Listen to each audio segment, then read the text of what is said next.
Loué soit Jésus-Christ. Bienvenue à tous. D'abord dans cette église, on a même des amis, you are welcome from the Philippines, who lives in Antibes. À Antibes, ils sont à côté, mais ils sont venus à la messe. On a même les Philippines qui sont représentées, peut-être d'autres pays.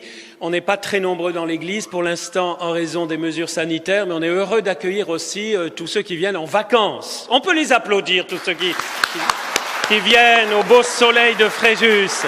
Et je vous propose aussi d'applaudir tous ceux qui sont en communion avec nous par Internet. On y va? On y va. Salut les amis. Salut spécialement à ceux, bien sûr, de plusieurs coins de France, de Belgique, de Guadeloupe, de l'île Maurice, de La Réunion et d'ailleurs. On ne peut pas tous les citer. On vous salue. On n'a pas le temps au début de la messe de vous envoyer des petits messages. Vous nous envoyez des messages. Mais voilà, on est en communion avec vous. Dimanche dernier, nous avons vu comment la foi chrétienne est comme balisée par deux grands mystères. Vous vous souvenez ce qui était là? Ça n'a pas été enregistré, alors vous ne l'avez pas sur Internet, mais pour résumer très très vite, notre foi chrétienne est balisée par le mystère de la Sainte Trinité qu'on a fêté dimanche dernier. Un seul Dieu en trois personnes. Voilà, c'est tout simple à comprendre, bien sûr, évidemment, c'est normal, puisque Dieu est amour, il peut être à la fois un et trois. Et puis, l'incarnation rédemptrice du Verbe de Dieu. C'est-à-dire que le Fils de Dieu se fait homme, vraiment Dieu en une seule personne, une personne de nature, Jésus-Christ, un seul Jésus, de nature, complètement homme, complètement Dieu, sans fusion, sans confusion, venu pour nous sauver. Voilà pourquoi on dit l'incarnation rédemptrice du Verbe. Eh bien, aujourd'hui, le miracle que nous fêtons, je préfère presque l'appeler un miracle, même si c'est un mystère, le miracle de la messe, comme on met dans les annonces Facebook pour cette paroisse, ce miracle du Saint-Sacrement, du corps et du sang de Jésus, qui culmine bien sûr dans la célébration de l'Eucharistie, qu'on appelle la messe, mais qui aussi se développe en dehors de la célébration, mais qui est vraiment particulièrement ce qu'on appelle la messe, eh bien, c'est comme la porte d'entrée de ces deux grands mystères, la Trinité et l'incarnation, qui balise notre foi. Pourquoi? Parce que Dieu amour, Dieu Trinité, ne laisse pas l'homme s'en aller à la dérive, s'en aller vers la mort et la mort spirituelle. Il descend, donc Dieu descend en son Fils Jésus, il se fait homme pour venir nous sauver, mais par sa mort et sa résurrection, que nous fêtons, que nous vivons dans chaque messe, mais aux surprises, il ne s'arrête pas là. On pourrait intituler ce message « Il ne s'arrête pas là ». Il aurait pu s'arrêter là. Pourquoi? Parce qu'avec la mort et la résurrection du Christ, nous étions sauvés. Tout était accompli. Ça aurait pu s'arrêter là. Qu'est-ce qui est allé inventer Jésus là? Et le Père et le Saint-Esprit. Qu'est-ce qu'ils nous ont inventé? Ils nous ont inventé un truc absolument génial. Une invention, vraiment une surprise qu'on appelle un sacrement, c'est-à-dire un signe visible d'une réalité invisible, le sacrement de l'Eucharistie pour rester avec nous en permanence de façon physique. Et Jésus nous l'a expliqué juste avant de mourir. Juste avant la Passion, il nous a expliqué et il a vécu, il nous a donné ce miracle incroyable où du pain, c'est dommage, presque j'ai envie de prendre une hostie là, du pain, du vin deviennent Dieu. Rien de moins, les amis. Là, on devrait tous mourir d'extase et d'émerveillement. 70 morts à Saint-Roch. Le cœur ne devrait pas supporter. Vous vous rendez compte, les amis? Et quand je pense que même des catholiques ne croient pas au miracle, comment on peut ne pas croire que Dieu peut relever un paralytique et guérir un cancer ou autre maladie physique ou intérieure, alors qu'il fait un miracle absolument époustouflant? À chaque messe, il transforme de la matière en Dieu. Dans le corps, la chair et le sang du Fils de Dieu. Waouh! Alors c'est quelque chose de tellement fabuleux que d'en parler, j'en tremble, parce qu'on risque d'écorcher le mystère. Et c'est à la fois tellement simple, puisque Jésus a choisi, Dieu a choisi ce signe du pain et du vin, qui n'est plus un symbole après la consécration, mais qui est vraiment le corps et le sang de Jésus. C'est un cadeau tellement extraordinaire. Un cadeau dont nous ne réalisons pas la valeur parce qu'il n'a pas de prix. Un cadeau qui dure jusqu'à la fin des temps. C'est pas un petit cadeau qu'il aurait donné pour les premiers chrétiens. Allez, je vous donne une petite Eucharistie là pour 2-3 siècles, puis après fini. Non. Vous avez dans la lettre aux Corinthiens où Paul nous parle de l'Eucharistie, il dit chaque fois que vous mangez ce pain et que vous buvez cette coupe, vous proclamez l'amour du Seigneur jusqu'à ce qu'il On y va? Jusqu'à ce qu'il vienne dans la gloire. Il est déjà venu dans la chair, il est mort, il est ressuscité. Un jour, il va venir dans la gloire. Alors, c'est un cadeau tellement inestimable que malheureusement, nous pensons le connaître. Ça fait 34 ans que je célèbre la messe tous les jours, grâce à Dieu. Jamais j'ai manqué la messe. Ça, c'est une grâce, parce que j'aurais pu être malade, tout ça. Sauf, bien sûr, le vendredi saint, il n'y a pas de messe. Le samedi saint.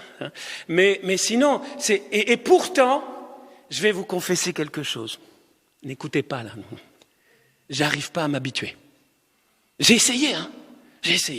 J'arrive pas à m'habituer. C'est tellement fantastique. Et c'est un cadeau. Et vous voyez, la fête Dieu, la fête d'aujourd'hui, que normalement on doit fêter jeudi. On devait fêter jeudi, mais dans notre France païenne, voilà, ça a été transposé en divorce parce que maintenant, le jeudi a été enlevé, on peut plus faire nos processions le jeudi. Bon, c'est pas grave. On leur pardonne, mais... Oui, on leur pardonne, allez, parce qu'on est chrétien. Mais, donc, cette fête Dieu est là pour briser la routine. Et c'est important, pourquoi? Parce qu'avec la répétition, ceux qui m'écoutent sur Internet ou là dans l'église, pour ceux qui sont chrétiens depuis qu'ils sont nés, enfin, pratiquement, en tout cas, qui ont été à la messe depuis le sein maternel ou presque, tous les dimanches, les mêmes paroles. Et pour ceux qui viennent à la messe tous les jours, le Seigneur est avec vous et avec votre désir, toujours. Et on répète, on pourrait mettre un magnétophone. Certains pourraient dire, mais plutôt que le prêtre se fatigue, on met un magnétophone, on met dans les haut-parleurs et puis on répète. Heureusement, il y a la parole de Dieu qui change quand même. Mais enfin, c'est à peu près, on change de temps en temps la prière eucharistique, mais la routine est terrible. L'ennemi de la messe et de l'Eucharistie, c'est la routine. C'est cette mauvaise routine. Il faut prendre la bonne habitude de venir à la messe, mais par contre, la routine, non. Et cette fête est là pour nous déshabituer, pour vivre, redécouvrir toujours plus avec la foi, parce qu'avec l'intelligence, en ce moment, j'essaie de parler à mon intelligence et à votre intelligence, parce que Jésus n'a jamais dit « bienheureux ceux qui réfléchissent jamais ». C'est pas marqué.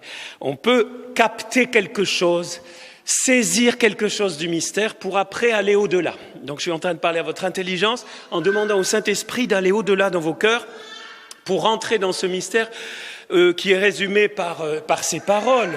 Ceci est mon corps. Même si vous êtes nul en grammaire, le verbe être, ça va à peu près. E-S-T, c'est troisième personne du singulier. Vous allez voir toutes les traductions, vous allez voir le grec, c'est est, du verbe être. Ceci est mon corps, ceci est mon sang. Puis on a entendu aujourd'hui, celui qui mange ma chair et boit mon sang a la vie éternelle. Celui qui mange ma chair et boit mon sang demeure en moi et moi en lui. Vous voyez, on demeure en Dieu, en Jésus et Jésus en nous. C'est quelque chose d'absolument fantastique. Mais ce que j'aimerais vous dire aujourd'hui, parce que je pourrais vous parler des heures et des heures, il y en a qui commencent à avoir peur. Ceux qui me connaissent, ils se disent, il est parti pour 1 heure d'homélie. Bon. J'ai regardé l'heure du début. Et c'est vrai que sur l'Eucharistie, c'est comme sur la Trinité, sur l'incarnation, on pourrait partager tant de merveilles, donner des témoignages. Je pense à notre Père Paul Élie, qui est devenu catholique grâce à l'Eucharistie, quelque part, qu'il a brûlé de l'intérieur, qu'il a, un feu et tant de témoignages, des gens qui ont découvert Jésus par l'Eucharistie, par le Saint-Sacrement, peut-être dans une adoration, dans une messe, en écoutant la parole de Dieu dans la messe, etc., etc. On pourrait passer des heures, alors je me suis dit, comment je vais faire pour pas prêcher plus de 20 minutes? C'est un très très difficile. Saint-Esprit, tout est possible à Dieu. Surtout que la messe contient tout. En fait, vous avez tout dans la messe. Pierre, ne commence pas. Non, je commence pas. Ok. Je ne vais pas commencer sur la messe. Mais non, je commence pas. Par contre, je voudrais partir d'une constatation pour vous lancer une invitation. Constatation. On a parfois tendance à réduire l'Eucharistie à la communion eucharistique. Je répète. Il y a une tendance fâcheuse de réduire ce mystère à la seule communion eucharistique physique, et même communion eucharistique. Non pas que la communion au corps et au sang du Seigneur soit secondaire, c'est même le sommet. La pleine participation à la messe propose et inclut cette communion eucharistique. Et même la communion eucharistique et la célébration eucharistique est le sommet et la source de toute la mission de l'Église. Mais pas simplement et seulement la communion. Loin de moi de vouloir en ce moment rabaisser ce mystère. D'ailleurs, j'invite tous ceux qui peuvent communier physiquement à se remettre en cause aujourd'hui et à se dire comment est-ce que je communie. Mais je ne pars pas là-dessus parce que là, il y en a au moins pour 20 minutes en plus, sur comment est-ce que je communie. Est-ce que je reconnais vraiment le corps et le sang du Christ? Est-ce que je communie, que ce soit, pardonnez-moi, dans la main ou dans la bouche? C'est pas ça qui compte. Ce qui compte, c'est qu'on communie dignement, c'est-à-dire vraiment, d'abord qu'on se prépare, etc., etc. Mais ça sera... Je vous en parlerai une autre fois. Ce que je veux dire, c'est que le mystère eucharistique, ce miracle, dépasse infiniment un seul moment. Il n'est pas limité à un moment. Jésus n'est pas prisonnier du rite. Jésus vient pour tous. Ce mystère est pour tous. Absolument tous ceux qui veulent l'accueillir. Bien sûr, avec préparation, etc. J'en dirai un mot à la fin si j'ai le temps. Mais l'invitation est pour tous. Et voilà pourquoi il nous faut, les amis, et je vous invite, partant de cette constatation, souvent on réduit le mystère à un bout de rite, même pas un rite, mais à un bout de rite, je vous invite, c'est mon invitation aujourd'hui, à élargir vos horizons. Prenez votre intelligence, là, votre conception des choses, vous l'élargissez, vous dites au Saint-Esprit, élargis mes horizons. Élargis les horizons pour entrer davantage dans ce mystère et le partager, donner aux autres. Parce que c'est un cadeau pour tous. Vous savez, vous avez entendu l'histoire de la manne. Qui est-ce qui sait ce que c'est la manne? Levez la main. La manne, M-A-2-N-E. Vous savez ce que c'est la manne? Vous irez lire dans le livre de l'Exode, etc. D'ailleurs, en langage d'aujourd'hui, il y a l'expression qui est passée en français, c'est une manne ou c'est de la manne, pour dire que c'est quelque chose qui tombe voilà, du ciel par surprise. Et cette manne qui était ce pain donné par Dieu, ou cette nourriture plutôt, était une nourriture miraculeuse déjà, est une préfiguration de l'Eucharistie, du corps et du sang de Jésus. Ça, c'est sûr. Mais il y a une chose que vous ne savez peut-être pas de la manne. Vous vous coucherez moins bête ce soir. C'est ce qu'en dit la sagesse au chapitre 16. Est-ce que certains savent ce que dit le livre de la sagesse de la manne? Je ne pense pas. Peut-être certains. Tu donnais à ton peuple une nourriture d'ange. Tu envoyais du ciel un pain tout préparé, obtenu sans effort, un pain aux multiples saveurs qui comblait tous les goûts. Qui aime le gâteau au chocolat? Qui aime la tarte aux fraises? Qui aime la tarte au citron? Eh bien, il y en a qui aiment tout, gourmand. Si vous étiez avec le peuple d'Israël au moment de la manne, vous mangiez la manne. Si vous aimiez les fraises, ça avait le goût de fraises. Je crois qu'aucune start-up n'a inventé une nourriture comme ça.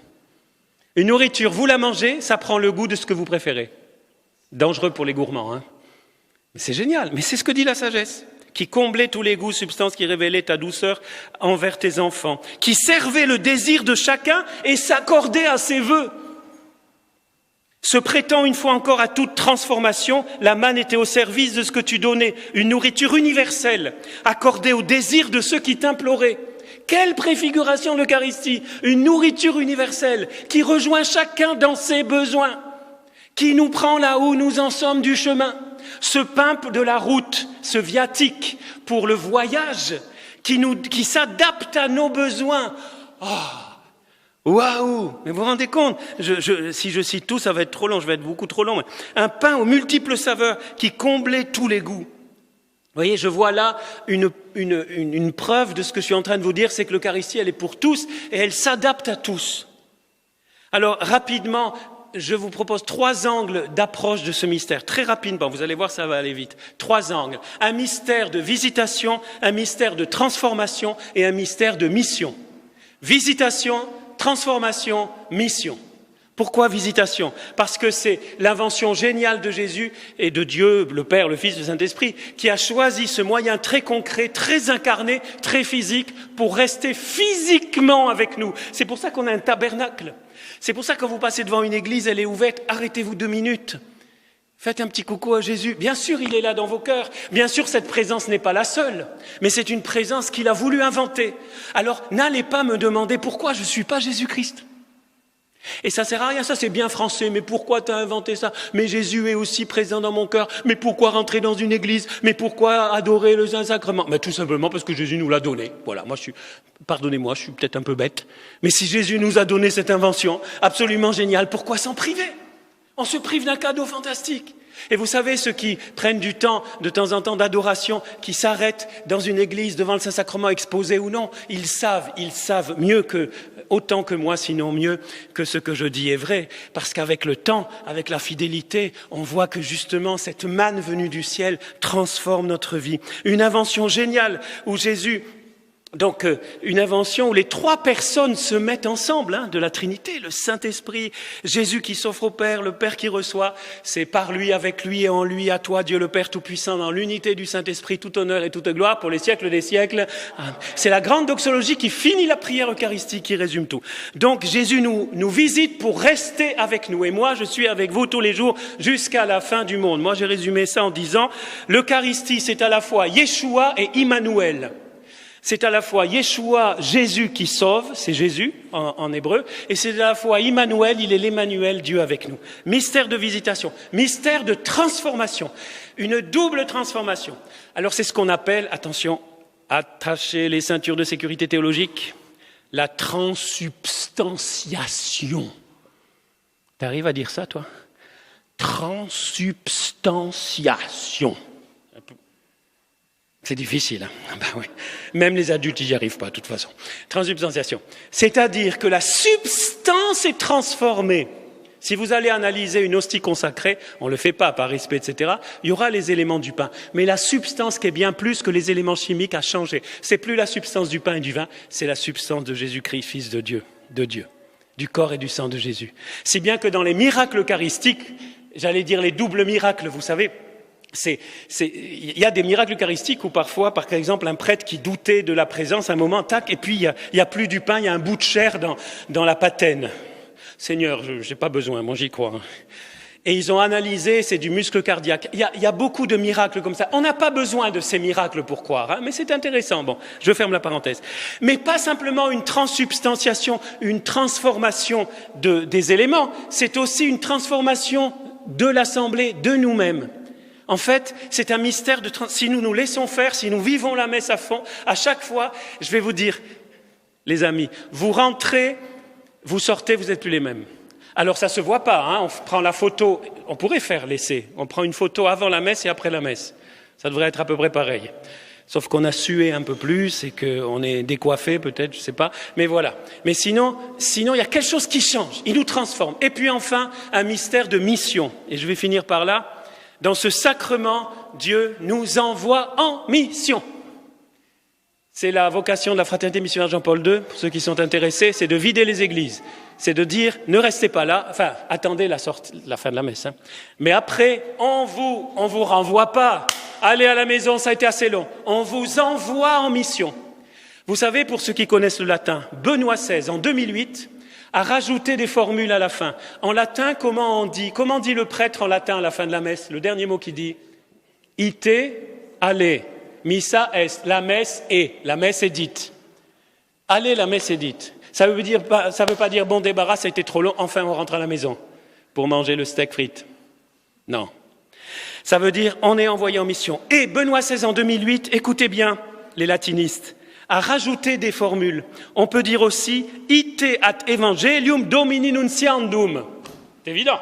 Vous avez tous compris. C'est-à-dire aller en annonçant l'évangile du Seigneur. Allez annoncer l'évangile. C'est une formule qu'il a rajoutée Benoît XVI. Je trouve ça magnifique. Il a rajouté aussi ite in pace glorificando vita vestra dominum. Allez en paix en glorifiant le Seigneur par votre vie. Pour témoigner. Voyez, on est envoyé en mission. Alors pour conclure, nous avons deux solutions avec l'Eucharistie, où nous la voyons comme quelque chose de statique. Nous concevons ce sacrement comme mon petit Jésus à moi, ma petite communion. Mon doux Jésus, et les autres je m'en fous. Non, on ne dit pas comme ça, mais voilà. Voilà, ça, je vous conseille pas. Et il y a la façon dynamique, de dynamis du Saint-Esprit, qui est de dire, je viens, j'écoute la parole. C'est un peu long, mais j'en ai besoin. Voilà. Je communie d'une façon ou d'une autre, mais je communie à ce mystère. Je reçois le Saint-Esprit, épiclèse sur l'assemblée à un moment. Si vous faites attention, le prêtre invoque l'Esprit Saint sur l'assemblée. Et puis je ressors et je vais mettre le feu partout. Le feu de l'amour de Dieu. Je vais témoigner de l'Évangile, avec la délicatesse du Saint-Esprit, mais avec l'audace du Saint-Esprit. Et alors, voilà que ce mystère n'est plus réduit à un moment ou à un autre ou à un rite, qu'il devient un tremplin pour aller plus loin et pour ne pas rester à une pratique, pour ne plus être des pratiquants, mais des amoureux de Jésus. Amen ou pas amen? Amen. Plus des pratiquants d'un rite, même si le rite est très important et on le soigne et il ne nous appartient pas, on n'en fait pas ce qu'on veut, on obéit aux rubriques et tout, pas de problème là-dessus.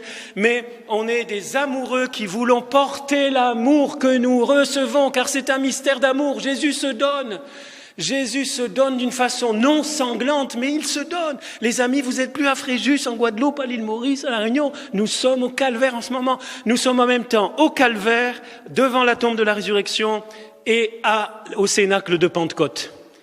Nous sommes dans ce mystère, mystérieusement, sacramentellement, et nous pouvons recevoir pour une vie. Alors, certains vont me dire, oh ouais, Père, c'est très beau, c'est très spirituel ce que vous avez dit de blablabla de curé, voilà, vous nous avez endormis, très bien, j'espère que non. Mais pratiquement, les amis, très pratiquement, ce mystère nous rejoint, du pain, du vin. Ce mystère, c'est pour changer notre vie. Et il y a une solution pour que ça reste pas du blablabla et quelque chose de très spirituel, de très loin, que pour l'Église, c'est le Saint-Esprit.